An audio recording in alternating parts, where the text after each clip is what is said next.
வணக்கம். நான் புன்னகை புகீதா. மர்மமான சம்பவங்கள், பலரையும் பயம்படுத்திய உண்மை கதைகள், இதை பற்றி தான் நம்ம அலசி ஆராய போகிறோம். அந்த வகையில் பார்த்தீங்கன்னாக்கா, மர்ம தேசம் சீரீஸில் நடித்த நம் நாட்டு நட்சத்திரம் திருமதி விக்கி அவர்களை சந்திக்க இருக்கிறோம். வணக்கம் திருமதி விக்கி. வணக்கம், எப்படி இருக்கீங்க? நல்லா இருக்கேன். அப்படியே மேலே பாருங்கள், 20 வருஷத்துக்கு முன்னாடி நடந்த சம்பவத்தை நம்ம ஃப்ளாஷ்பேக் பண்ண போகிறோம். சொல்லுங்கள், லுக்குட் பிடியில் என்ன நடந்துச்சு? ஃபாதர் கிளானஜாவில் இருக்கும்போது வீடு பிள்ளைங்களாம் கல்யாணம் பண்ணி கொடுத்தோன்னே, சரி அவருக்கு பீச்னால் ரொம்ப பிடிக்கும்னு சொல்லிட்டு லுக்குட் பிடியில் வீடு வாங்கினார். It's a double story house.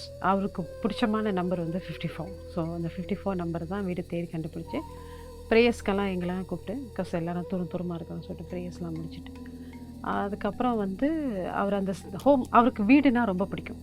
அப்போ வீடை டெக்கோ பண்ணுறது அதெல்லாம் அவருக்கு ரொம்ப ஆசை. நல்லா செஞ்சு வச்சுட்டு வீடு ஒரு 2 months கழிச்சு கால் பண்ணும் போது அம்மா பேசினாங்க, அப்பா லேசாக உடம்பு சரியில்லாமல் இருக்கிறாரு. இப்போ நானும் ஒரு டைம் ஒதுக்கிட்டு மே மாதம் வாக்கில் போயிட்டேன். ஜனவரி மாதம் ஃபெப்ரவரிலாம் போயிட்டாங்க. ஸோ 3 months கழித்து மே மாதம் நான் போய் விசிட் பண்ணேன். அப்போ தான் அப்பா வீட்டை டெக்கோ பண்ணி எல்லாம் செஞ்சதுக்கப்புறம் போய் பார்க்குறேன். ஸோ அப்பா கூப்பிட்டு எல்லாத்தையும் காமிச்சோன்னே ஐ had that.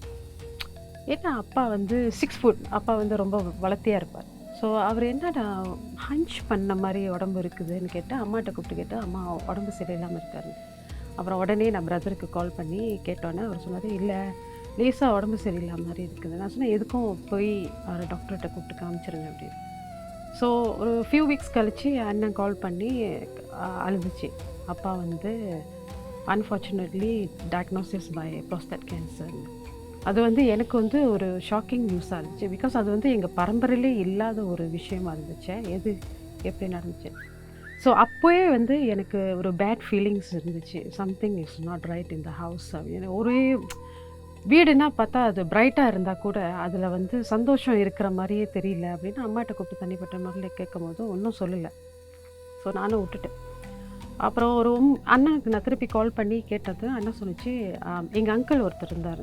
Our he's a spiritual man, so he can understand all these திங்ஸ்னு அவரை கூப்பிட்டு கேட்கலான்னு சொல்லிட்டு அவரும் கூட்டிகிட்டு செக் பண்ணியிருக்காங்க. இப்போ பிரதர்கிட்ட கூட பிரதர் என்கிட்ட ஒன்றுமே சொல்லலை.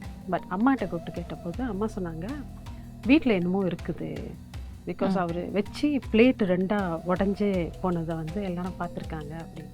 சொன்னால் எதுவும் செய்யலையா அப்படின்னு கேட்டதுக்கு அண்ணனுக்கு அதிலலாம் அவ்வளோ ஈடுபாடு இல்லை. அப்பாவும் அதில் ஒன்று, பிகாஸ் அப்பா சீக் ஆகிட்டு இருக்கிறதுனால he is not bothered about all these things. அவ்வளோ ஹாஸ்பிட்டல் மருந்து சாப்பிட்றது இல்லை அப்படின்னு. ஆனால் அம்மாவுக்கு மட்டும் சஸ்பெக்ட், அம்மா வீட்டில் என்னமோ சரியில்லை. எனக்கும் அந்த சஸ்பிஷியஸ் இருந்துச்சு ரொம்ப. அப்புறம் ஒரு நவம்பர் மாதம் வாக்கில் ஹி வாஸ் கெட்டிங் வேர்ஸ்ட்டாக இருந்தோன்னே டாக்டர்கிட்ட கூப்பிட்டு ஆப்ரேஷன் பண்ணி ஆகணும்னு சொன்னேன். ஆப்ரேஷன் பண்ணிட்டாங்க டிசம்பர் மாதம். But doctor didn't give a hope. So ஜனவரி மாதம் என் ஃபாதர் இல்லா இறந்த கையோட 1 மாதம் கழித்து அப்பா இறந்துட்டார். அப்பா இறந்த கையோட எல்லா கிட்ஸும் பார்த்தோன்னா his eyes was not closed. So நான் வர வரைக்கும் பார்த்துட்டேன். ஸோ இறப்பு எல்லாம் முடிஞ்சு 7ஆம் துக்கமும் எல்லாம் வீட்டை ஃபுல்லாக ஆள் இருந்தாங்க. ஏன்னா பிள்ளைங்க நிறையா பேர் இருந்தாங்க, 7 பேர் இருந்தோம். ஸோ அவங்க கல்யாணம் பண்ணி அவங்க ஃபேமிலியெல்லாம் இருந்ததுனால ஓகே. 8ஆவது துக்கம் நடந்துச்சு வீட்டில். நடந்ததுக்கப்புறம் we decided who's going to stay in the house with ma. எங்கள் அம்மா வீட்டை விட்டு வரமாட்டேன், அப்பா வீட்டிலே இறந்துருக்காரு, ஸோ அதனால் நான் வரமாட்டேன். ஸோ அதுக்கப்புறம் 7ஆம் துக்கத்தில் டிஸ்கஸ் பண்ணும்போது தான் பிரதர் சொன்னார், எல்லாருமே வேலைக்கு போகிறோன்னு சொல்லிட்டு நான் சாக்ரிஃபைஸ் பண்ணி இட்ஸ் ஓகே அம்மா கூட நான் இருக்கேன் அப்படின்னு சொல்லிட்டு. ஸோ ஹஸ்பண்ட்டையும் கேட்டேன், ஓகேன்னு சொன்னார். டாக்டரை கூட்டிகிட்டு வச்சுக்கிட்டு அப்போ பெரியமாவும் கூட இருந்தாங்க. ஸோ எல்லாம் வீட்டில் இருந்தோம். 9ஆவது நாள் நல்லா தெரியுது, சரியான மழை, நல்ல மழை பெஞ்சிக்கிட்டு இருந்துச்சு. அந்த இடி மின்னல் நம்மளுக்குலாம் தெரியும். அந்த இடி மின்னல் ஒரு ஷார்ப்பான ஒரு நாய்ஸ் இருக்கும். இது வீட்டு உள்ளுக்கு கூவாவில் சத்தம் போட்டால் எப்படி இருக்கும் அந்த மாதிரி எக்கோவோட சத்தம் கேட்டுக்கிட்டு இருந்துச்சு. ஸோ நான் அப்பா இறந்த பெட்டில் தான் நான் படுத்திருந்தேன், டாக்டர் கூட படுத்திருந்தேன். ஸோ அம்மா சொன்னாங்க, நீ படுத்துக்க, நான் கீழே படுத்துக்கிறேன் அப்படின்னு சொல்லிட்டு. ஸோ எல்லாம் திரும்பிட்டு இப்படி திரும்பி லெஃப்டில் படுத்திருந்தாலும் ரைட்டுக்கு திரும்பினேன். ஒரு உருவம் நடந்துச்சு. நான் என்னன்னு சரியாக கவனிக்கலை. இப்போ கொஞ்சம் சென்று நல்லா உத்து பார்த்தோன்னே நல்லா எங்கள் அப்பா உயரமாக இருந்த ஆள் மாதிரியே இருந்துச்சு. He didn't look at me, but அவர் நேராக எங்கேயோ பார்த்தாரு. பார்த்துட்டு போயிட்டாரு. சரி அப்பா இறந்த வீடு தானே, அது ஏதோ ஒரு விஷயமா இருக்கும்னு ஆனா சொல்லிட்டு நானும் பார்க்க திரும்பி அப்பா மாதிரியே இருந்துச்சா? இருந்துச்சு. ஸோ யூ தாட் அப்பாவா அப்பாவா இருக்கும். ஏன்னா அவர் வாழ்ந்த வீடு, ம். அவருக்கு ரொம்ப விருப்பப்பட்ட வீடு, அவர் விட்டுட்டு போகிற சூழ்நிலை ஆயிடுச்சு. சரி மன கஷ்டத்தில் இருக்காரு பொழுது. So he was visiting the house அப்படின்னு சொல்லிட்டு நானும் விட்டுட்டேன். 10வது நாள் 11வது நாள் வந்து சரி இது எனக்கு அந்த மனசில் இருந்துக்கிட்டே இருந்துச்சு. வீட்டில் என்னடா ஒரு மாதிரியாகவே இருக்குது. 12வது நாள் திரும்பி படுத்து நான் ஏஞ்சி உக்காந்துட்டேன். சரி இந்த வாட்டி வந்து என்ன நடக்குதுன்னு பார்ப்போம். கரெக்டாக மணி ஒரு 2 2:30 இருக்கும்.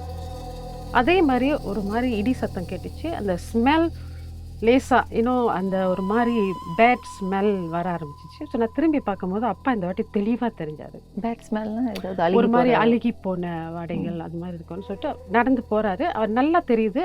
உருவம் வந்து முழுசாக இல்லை. But I can see his height and his face. ம். he was not happy.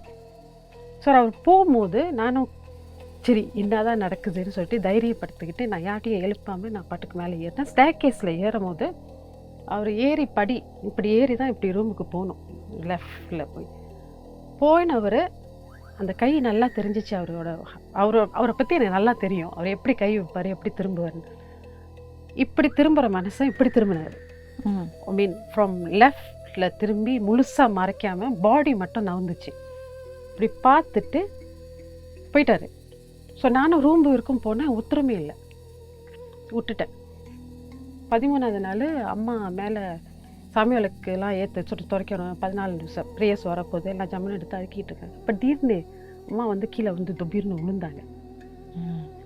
ஏன் விழுந்தாங்கன்னு கேட்டதுக்கு எனக்கு தெரியல, நான் மூவ் பண்ணிக்கிட்டு இருந்தேன், திடீர்னு வந்து வலிக்கி விழுந்துடுச்சு அப்படின்னு சொன்னாங்க. ஸோ நானும் வந்து கொஞ்சம் சஸ்பிஷாக ஆரம்பித்தோன்னே நான் கால் பண்ணி பிரதர்கிட்ட கேட்டேன். அவர் அங்கிள் செய்ய சொன்னார செஞ்சீங்களா? ஒன்றுமே செய்யலை அப்படின்னு. சரி நானும் விட்டுட்டு 16 முடிஞ்சு எல்லாம் போயிட்டாங்க. போனதுக்கப்புறம் அன்னைக்கு ராத்திரி வந்து சிட்டியில் வந்து தேரத்துலா ஸ்பைடர் வந்து இருக்க வேண்டிய அவசியமே இல்லை. It's a big spider. ஒவ்வொரு நாளும் ஏதாவது ஒரு ஏரியாவில் நான் பார்த்துக்கிட்டே இருப்பேன். ஸோ நான் இந்த வாட்டி பார்க்கும்போது நான் மேலே வரைக்கும் போனால் அது காணும். மறுநாள் அம்மாட்ட கேட்குறேன், என்னம்மா அந்த வீட்டில் எப்போவுமே அந்த விளக்கு மட்டும் ஏற்ற முடியாது. ம். ஸோ அப்பா இறந்து 2 நாள் கழிச்சு அப்படியே 15 days ப்ளேஸ் முடிஞ்சாச்சு. விளக்கு ஏற்றுறா உடனே அடைஞ்சிரும். அப்போ ரூமில் ஃபாதர் ரூமில் நீங்களாம் எங்கே படுத்துருப்பீங்க? ஃபாதர் ஒரு ரூமில் படுத்துப்போம். அப்போ நாங்கள் போய் நிற்கும் போது எனக்கு நல்லா தெரியுது யாரோ என்னை பார்த்துக்கிட்டு இருக்காங்கன்னு. ஸோ நான் அதை சரியாக பொறுப்படுத்தலை. ஸோ அதோட விட்டு ஹஸ்பண்ட்டை சொன்னேன். ஹஸ்பண்ட் சொன்னார் அது ஏதாவது இருந்திருக்கும் போயிடலான்னு சொல்லிட்டு நானும் ஹஸ்பண்டும் மேலே ரூமில் படுத்துக்கிட்டு இப்போ அம்மாவையும் பிள்ளையும் படுத்துட்டு மறுநாள் ஏந்திரிக்கிறோம். ஹஸ்பண்ட் வந்து நல்லா இருந்த மனசு திடீர்னு முடியாமல் போணுச்சு. ம். கால் வலிக்குது, கை வலிக்குதுன்னு எனக்கும் ஒரு மாதிரியாகவே இருந்துச்சு. ஹாஸ்பிட்டல்லாம் கூப்பிட்டு போய் பேசிட்டு ஒரு 3 நாள் கழித்து நான் சாமி கும்பிட்டுட்டு இருக்கிறேன். சாமி விளக்கு ஏற்றி எனக்கு பின்னால் வந்து ஒரு பெரிய உருவம் வந்து நின்றுச்சு. நல்லா ஒரு 6-7 feet உயரம் இருக்கும். நல்லா கருப்பாக இருக்குது. ஆனால் கண்ணு மட்டும் நல்லா தெரியுது.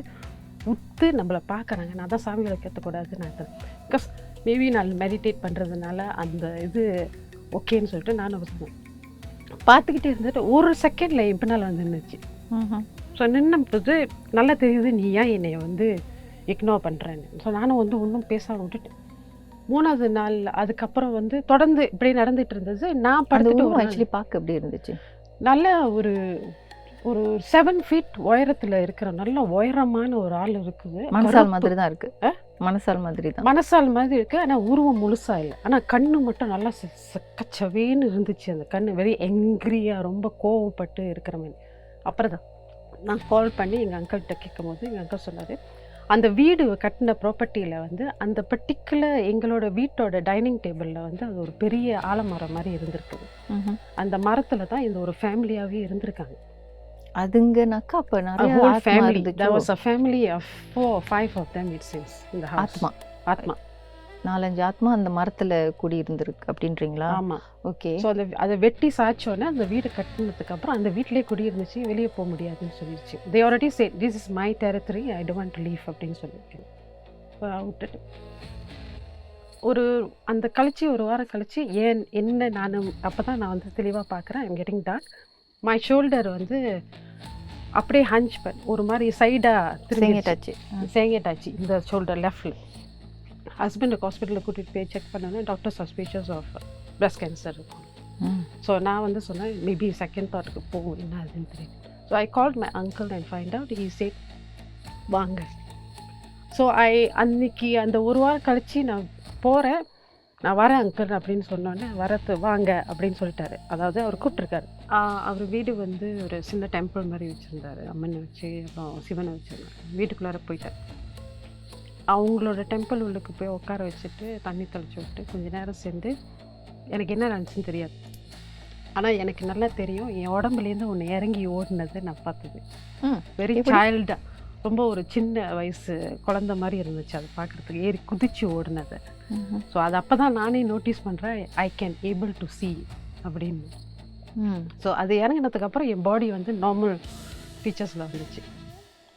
அதுக்கப்புறம் தான் சொன்னார் வீட்டில் வந்து ரொம்ப தொல்லை கொடுத்துட்டு இருக்கிறது வந்து பெரிய ஒரு இஸ் அ மேன்.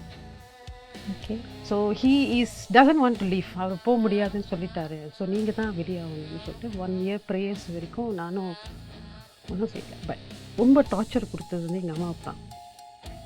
எங்கள் அம்மாவை பிடிச்சி தள்ளி விட்டுரும், தேவையில்லாத ஒரு இது இருக்கும், வாடை இருந்துகிட்டு இருந்தது. ஆனால் எனக்கு ரொம்ப ரொம்ப பயங்கரமாக இருந்தது. நான் சாமி கும்பிட்டு இருக்கும்போது வந்து என் பின்னால் நின்னது தான் வந்து என்னால் மறக்க முடியாத ஒரு விஷயம். அந்த உருவத்தை வந்து டிஸ்கிரைப் பண்ண முடியாது. பட் ஹீஸ் வாஸ் 7 feet இருக்கும். And fat man, quite a big size person.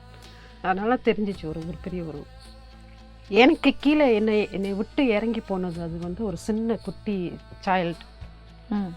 நல்லா தெரியுது அது வந்து ஏதோ ஒரு சம்பவத்தில் இறந்துருக்காங்க, என்ன கதைன்னு கூட நம்மளுக்குலாம் தெரியாது. ஆனால் அதை விட்டுட்டு போனதுக்கப்புறம் 1 வருஷம் ப்ரேயர்ஸ் கழிச்சு அது வீடு வி லெஃப்ட் த ஹவுஸ்.